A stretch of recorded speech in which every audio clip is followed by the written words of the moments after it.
Bienvenue dans ce nouvel épisode du Pédago Flash. Alors, l'échange que vous vous apprêtez à écouter a été réalisé durant le séminaire Médiane avec Ben et Chetna, qui sont donc enseignants d'anglais à IMTBS. Nous abordons ici le dispositif World of Warcraft, donc petit jeu de mots pour les connaisseurs, qui permet aux étudiants d'apprendre l'anglais via une méthode originale centrée sur la gamification. Ce dispositif a d'ailleurs été certifié cette année par la FNEJ en 2023 donc dans la catégorie des meilleurs dispositifs pédagogiques. Un beau succès et une belle occasion pour Practice de communiquer plus largement sur cette initiative afin d'inspirer d'autres collègues qui voudraient se lancer dans une telle démarche. Excellente écoute à tous. Alors on est de retour donc sur un petit enregistrement podcastique par rapport à Médiane. Donc, j'ai eu la chance d'assister à un atelier donc, ce matin avec deux enseignants d'anglais. L'atelier portait le nom NoTech VR. Et je vais déjà vous demander de vous présenter, comme ça va m'éviter de d'écorcher les noms. Alors déjà donc le premier intervenant. Mon nom c'est le plus compliqué, c'est Chetna Omaldane. Ok. Et je suis enseignant d'anglais à IMTBS. Ok, merci Shona. Moi c'est Ben Hill, je m'occupe de la conception et la coordination de la programme de langue à l'Institut Mintelcom Business School aussi. Ok, super. Et du coup, alors, ce que j'ai trouvé super intéressant, c'est vrai que vous avez mis en place donc, un système de gamification, en quelque sorte, ce qu'on pourrait appeler un système gamifié pour l'apprentissage de l'anglais. Alors juste pour aller peut-être assez vite, vous aviez un souci lié peut-être à un manque de motivation à la base, à de l'absentéisme, c'est ça en gros le souci qui se posait ? Oui, il y a une sorte de serious game qui a déjà été en place, qui existe depuis 15 ans. Et ça s'appelait auparavant AOPC, Assessment of Professional Communication, qui marchait très bien au début. Mais notre prédécesseur, M. Karl Storz, qui prenait sa retraite, il a constaté un manque de motivation et surtout un énorme taux d'échec lié souvent à le fait que les élèves étaient assez chargés avec l'alternance, les recherches de stage, etc. Donc il manquait beaucoup de contrôle continu qui ne permettait pas de débloquer le cours. Donc en gros un problème, je dirais, après je te laisserai la parole Ben, mais le problème si je comprends bien c'était que c'était positionné pile poil au moment où ils devaient rechercher leur stage et du coup il y avait pas mal d'absentéisme ou un manque de motivation parce que quelque part les élèves priorisaient aussi certaines choses. Oui, il y avait surtout un problème qui est lié à la présentielle. Le fait que c'était moins gamifié, mais plutôt inversé, classe inversée. Oui, plutôt classe inversée. Classe inversée. Il disait qu'il préparait tout en amont, mais le moment d'arriver, parfois, ils devaient faire le déplacement pour arriver sur le campus, pour faire un entretien de 10 minutes.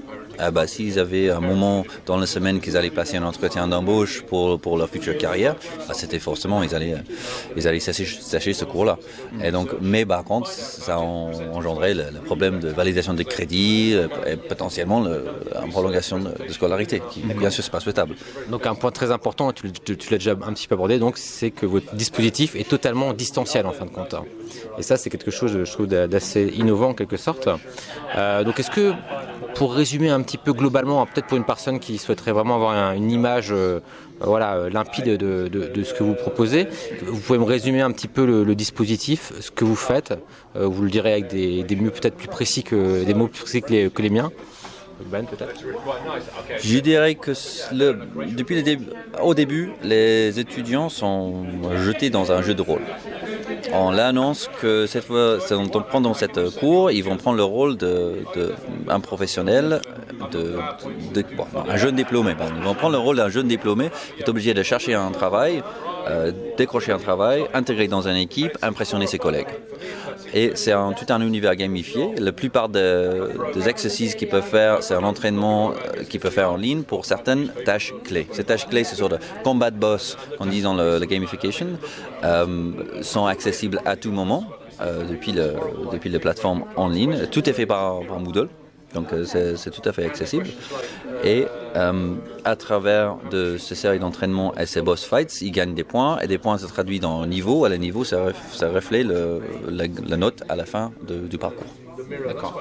Donc pour les personnes peut-être qui ne connaissent pas, vous êtes inspiré, alors vous l'avez appelé aussi World of Warcraft finalement, parce qu'il y a une notion d'XP, d'expérience entre guillemets, et qui est dans ces jeux-là et que vous avez quelque part reproduit dans la pédagogie. Alors si je traduisais un petit peu ici avec mes propres mots par rapport au fait que moi j'ai vécu l'atelier, l'idée c'est de partir d'un cours, finalement, que ce soit d'ailleurs l'anglais ou d'autres cours, comme on le disait, de définir un peu son objectif de cours, et à côté de ça, d'immerger, de trouver un personnage. Vous nous avez fait rechercher quelque part soit un héros, soit un anti-héros, quelqu'un qui doit accomplir une mission, entre guillemets. Et là, dans votre cas, quel était ce personnage et quelle était cette mission fictive, entre guillemets, par rapport aux étudiants pour les immerger dans leur rôle? L'image, comme Ben vient de dire, c'était un jeune diplômé qui voulait cartonner son carrière, il voulait démarrer, il voulait réussir à tout prix, de monter l'échelle d'une entreprise internationale et être le king of the world. Okay. Donc ça permet de... Donc il commence tout au début, il commence avec un entretien, ça c'est le premier boss fight, il prépare son CV, il y a tous les travaux nécessaires pour progresser dans sa carrière et pour déclencher le prochain niveau. Et chaque niveau, comme Ben vient de dire, c'est un boss fight, un combat de boss qui permet de progresser dans sa carrière et déclencher des nouveaux niveaux et explorer un peu le jeu.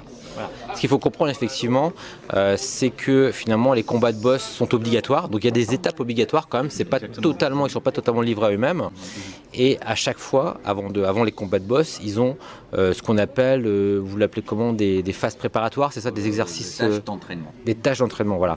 Et ça me fait penser justement à des jeux, parce que j'ai joué à quelques jeux vidéo, notamment type Far Cry ou des jeux comme Assassin's Creed par exemple, des choses comme ça, où justement on va avoir on est obligé d'avoir certaines missions entre guillemets qu'on doit terminer pour progresser dans le jeu, et en même temps il y a plein de petites missions annexes. Et là, vous, dans le cas de ces missions annexes, en quelque sorte, qui sont optionnelles, et ça, il faut quand même le préciser, c'est très important, ça met la personne en responsabilité, elle peut choisir ou non de les faire, quelque part, et bien, ça me fait penser justement à ces jeux vidéo, finalement-là, que vous avez reproduits, et je trouve ça très intéressant. Et du coup, c'est vrai qu'une de mes questions, c'était de savoir si jamais la plupart des personnes suivaient un peu toutes ces tâches annexes, ou si, ils allaient directement au boss fight, etc. Et si c'est le cas, comment est-ce que vous pouviez un petit peu faire en sorte que qu'ils travaillent plus, entre guillemets, qu'ils s'investissent davantage dans le dispositif? Je ne sais pas qui veut répondre. Ouais, toute cette partie optionnalité, bien sûr, ça fait partie le sentiment de part de l'élève que c'est vraiment un jeu, qu'ils ont vraiment un choix de ce qu'ils font, et ça aussi ça aide à la motivation. Mais la question, comment on peut convaincre les élèves de faire un peu plus, d'aller un peu plus loin, tout le système de gamification c'est fait là-dessus, mais surtout il y a la question de l'équipe.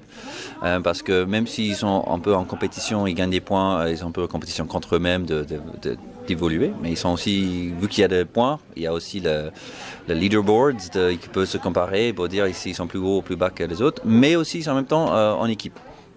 Et le fait d'être en équipe et il y a aussi des petites compètes entre équipes aussi, on se trouve dans des coopétitions, ça veut dire une petite compétition, mais coopérative en même temps. Et c'est-à-dire que si on n'engage pas, on joue pas le jeu vraiment, il y a potentiellement quelqu'un de notre équipe qui va venir pour dire qu'est-ce que tu fais, je veux bien que tu participes parce que tu nuis ma chance à moi d'évoluer. Ça joue un tout petit peu cette pression sociale de ne pas laisser tomber l'équipe. Et donc même si on manipule un tout petit peu les émotions des élèves en faisant ça, malheureusement ça fait partie de l'idée de la gamification qui nous dirige vers le but que tout le monde réussit le cours et personne ne se trouve en conditions difficiles à la fin. Okay. Et globalement, c'est vrai que donc, du coup, du fait de cette équipe, le fait que vous les mettiez en équipe, ils sont en responsabilité, comme tu dis, et du coup, ils vont être tentés de gagner de l'XP, et pour gagner de l'XP, ils vont faire toutes les tâches, même celles qui sont facultatives en général. C'est ce que tu me disais, Ben, si je me souviens bien, qu'en général, la plupart des étudiants, quand même ceux qui sont même fluentes, limite, qui parlent vraiment anglais de manière courante, vont quand même prendre le temps parfois de faire les tâches et même se rentrer dans le jeu, etc. Donc ça, c'est super intéressant. Et j'avais une autre chose peut-être à aborder avec vous, qu'on a peut-être moins vu, en termes d'outils, justement, en termes d'outils de médiation en quelque sorte. Il me semble que vous utilisez la plateforme Moodle et je voulais savoir comment est-ce que vous aviez tordu en quelque sorte cet outil pour en faire un outil comme ça de gamification. Est-ce que c'est des choses que vous pouvez expliciter? Tu veux commencer? Ouais, c'est pas. On a un peu diversifié depuis 3 ans notre plateforme. Donc, je pense qu'il y a certains outils qui sont importants. On utilise, la plupart sont des activités assez basiques, mais H5P, je dirais, c'est surtout pour les tâches d'entraînement, c'est assez important. Tu serais d'accord? Oui, parce qu'avec H5P, il me semble que tu disais que tu utilisais souvent l'activité vidéo finalement, qui permet peut-être pour les personnes qui nous écoutent, ce qui est intéressant avec cette activité, c'est qu'elle permet d'arrêter la vidéo et de poser des questions dans la vidéo elle-même, entre guillemets. Donc c'est peut-être des choses que vous allez utiliser et c'est pour ça que vous utilisez plutôt H5P plutôt que de mettre directement une vidéo à disposition. Oui. Aussi, en termes d'esthétique, Tuile, c'est important juste pour que ça soit facile pour les élèves à naviguer la page. Sinon, ça serait juste scroller sur la page, ça va être une galère. Ouais, effectivement, pour les personnes peut-être qui connaissent moins, alors Tuile c'est un format de cours, finalement ce qu'on appelle un format de cours. C'est vrai qu'en général le format thématique qui est utilisé en Moodle est assez linéaire en quelque sorte, et Tuile permet d'ajouter ces espèces d'onglets en quelque sorte sur lesquels on va cliquer, on peut mettre des images, peut-être des images que vous mettez ou des logos, enfin ce qu'on veut finalement, des icônes en quelque sorte. Et c'est vrai que c'est un format qui est très réputé pour l'ergonomie, donc ça vous l'avez utilisé également. Ouais. Et je pense que le plus innovatif, je pense que c'est Level Up, mais peut-être Ben, tu veux intervenir? Il y a deux. Donc le plugin Level Up, d'accord. D'abord, je vais juste terminer sur le visuel. Il y a aussi l'utilisation c'est pareil, tout bête, mais l'étiquette en utilisant des instructions, ajouter des petits guides, des petites icônes, des petits personnages qui vont apparaître pour dire là vous pouvez faire celui-ci, celui-là. Et ça aussi ça fait ancrer tous dans le jeu. Parce que c'est très facile, on passe beaucoup de temps sur Moodle, on voit des exercices, on ne voit pas forcément le jeu autour qui garde les étudiants dans ce qu'on appelle le cercle magique, qui est cette espèce de monde ou univers où on décide qu'on joue un jeu, les règles ne sont pas les mêmes, on peut prendre des risques, etc. Donc on utilise beaucoup ça.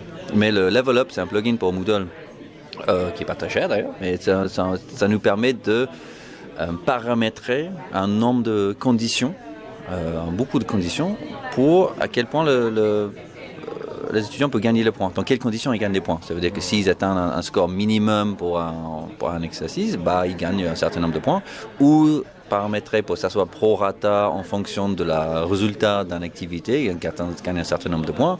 On peut paramétrer le niveau, à quel point les points donnent un certain niveau. Ces niveaux peuvent être exponentiels, par exemple, c'est très facile, le premier, deuxième, troisième niveau, on gagne avec très très peu de points, mais dès qu'on arrive à 16, 17, 18, il faut des centaines de points pour passer à un niveau ou un autre, et tout ça, c'est effectivement une manière de motiver au début, surtout favoriser l'engagement au début, mais pas non plus laisser ça trop facile à atteindre le maximum de points. Parce que nous, on fait les calibrations, ça veut dire niveau 10, c'est 10 sur 20, niveau 15, c'est 15 sur 20, etc. etc. Ok. C'est super intéressant, c'est vrai que vous avez vraiment utilisé toutes les fonctionnalités d'un outil qui, quand même, au départ, Moodle est un petit peu usine à gaz, entre guillemets, qui est parfois considéré comme un outil qui fait un petit peu tout, mais c'est pas évident de trouver exactement les fonctionnalités adéquates. Donc Level Up, effectivement, est un plugin très intéressant qui est payant si on souhaite avoir débloqué d'autres fonctionnalités, mais pas très coûteux d'après ce que vous me dites. Donc voilà, ça fait le job. Vous m'avez parlé également du fait que les personnes peuvent se repérer par rapport aux autres, entre guillemets. Alors je sais plus comment vous le nommez, ça, le fait qu'on peut se repérer son niveau, entre guillemets, sur un classement. Et ça, c'est un bloc spécifique, il me semble. Non, ça c'est tout à fait intégré dans Level Up. Ah ok, c'est Level Up qui le fait aussi, parce que je sais qu'il y a un autre blog Moodle qui le fait également, ok très bien. Et puis j'imagine surtout ce qui est important pour vous aussi, c'est d'avoir les conditionnements d'achèvement pour passer d'un niveau à l'autre, entre guillemets. Parce que ma question, c'est que les combats de boss, c'est quelque part des phases obligatoires. Donc j'imagine que les étudiants n'ont pas accès, par exemple, avant, alors je me souviens un peu de ce qui était demandé, par exemple, il y a un moment donné, c'est la lettre de motivation. Et avant, ils doivent faire quelque chose avec le CV, je crois, enfin bref, peu importe. Mais j'imagine qu'ils n'ont pas accès aux ressources, préparatoires de la lettre de motivation avant d'avoir terminé le combat de boss d'avant, si on veut. C'est bien ça ? Oui, c'est bien ça, oui.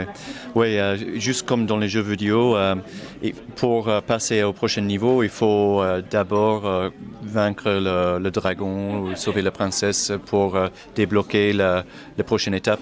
Et c'est exactement la même chose dans ce serious game. Il faut, avant qu'on puisse acheter un café pour nos camarades, il faut d'abord réussir l'entretien d'embauche pour débloquer cette partie du jeu.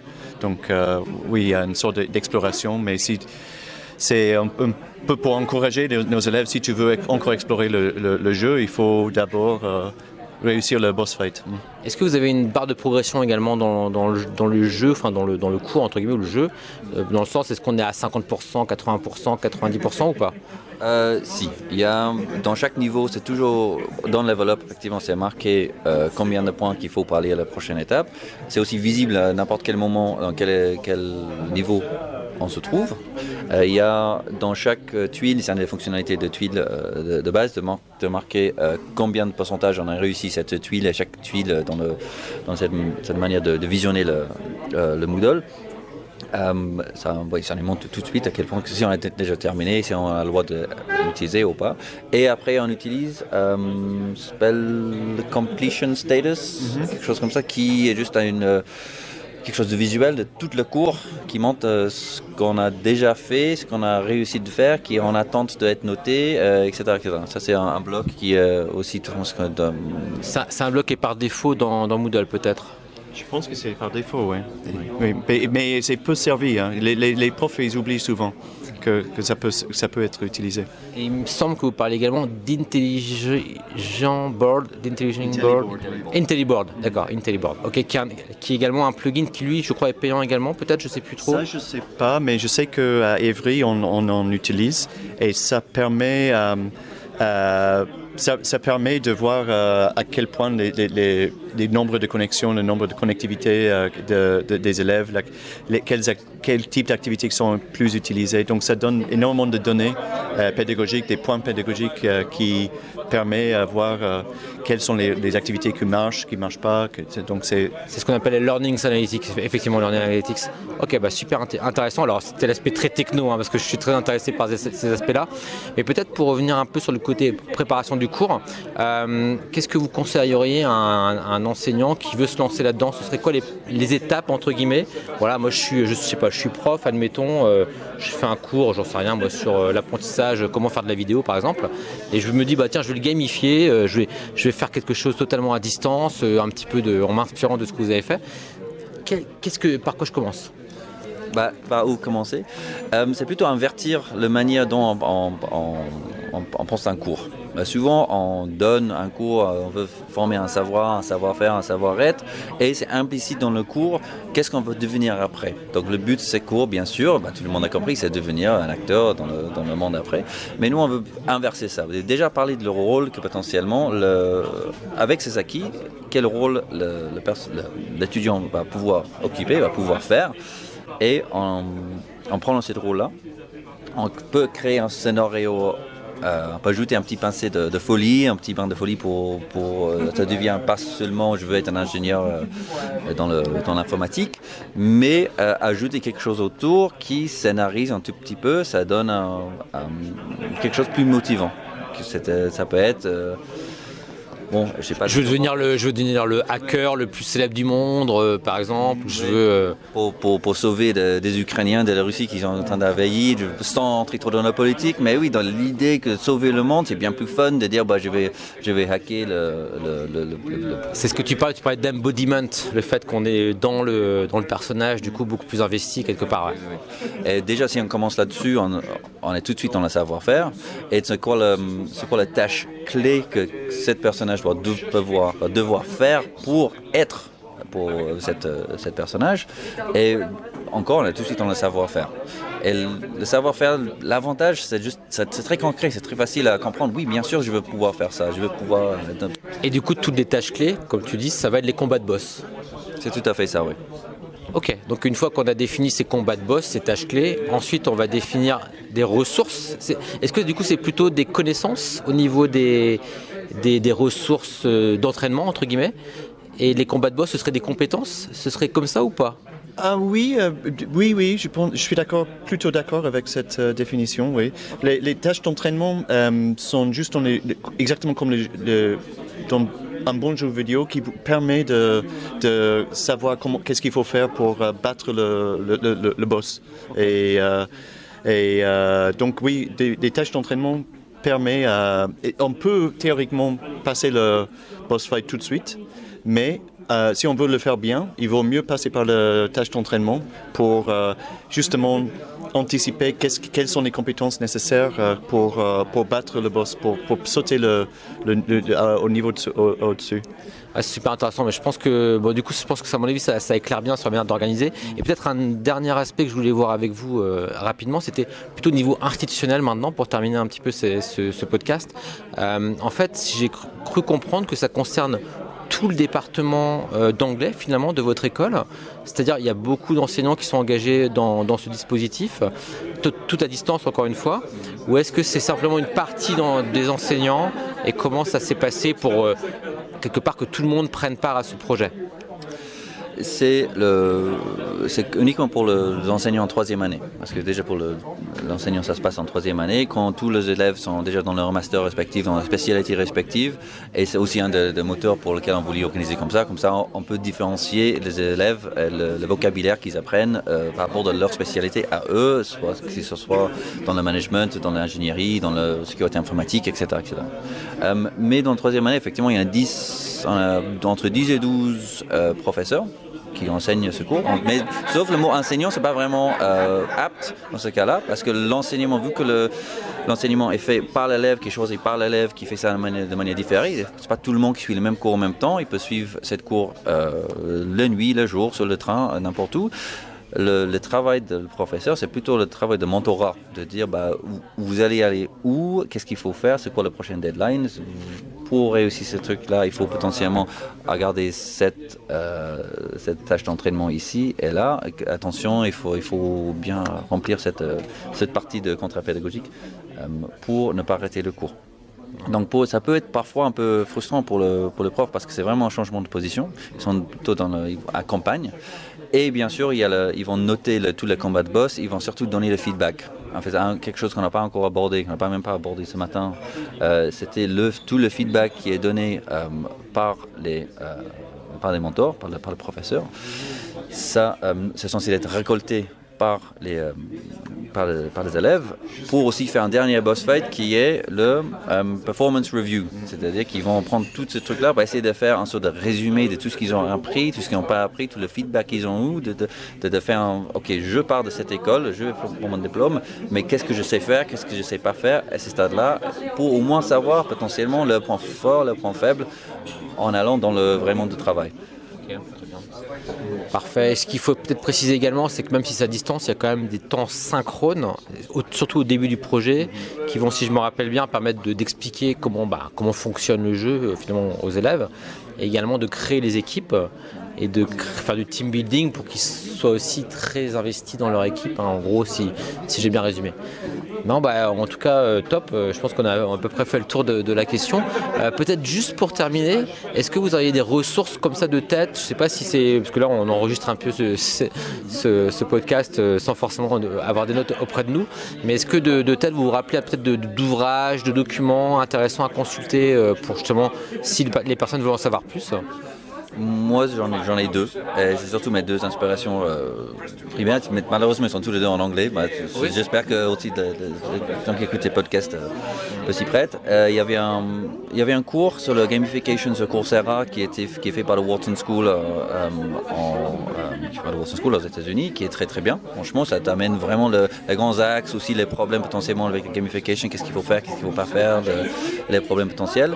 Et il y avait un livre qui s'appelle The Multiplayer Classroom. Il me semble que c'est par Weldon, le Multiplayer Classroom, et c'est que des exemples, que des études de cas de gens qui ont essayé de mettre en place des jeux avec des équipes en classe, en salle de classe, partout dans le monde. Et franchement, c'est très très riche, beaucoup d'exemples. Et on peut partir du point de vue théorique dans la gamification, mais franchement, de voir des exemples, ce qui sont déjà faits les profs, ça aide énormément. Ce que tu disais, c'est que sans ce livre-là, vous n'aurez sans doute pas créé ce dispositif. Donc, ok, super intéressant à savoir. Bon, on mettra tout ça dans les notes de toute façon par rapport aux personnes qui écouteront. Merci encore pour ce témoignage. Et puis, je vous souhaite une excellente continuation de Médiane, du coup. Merci Julien. Merci.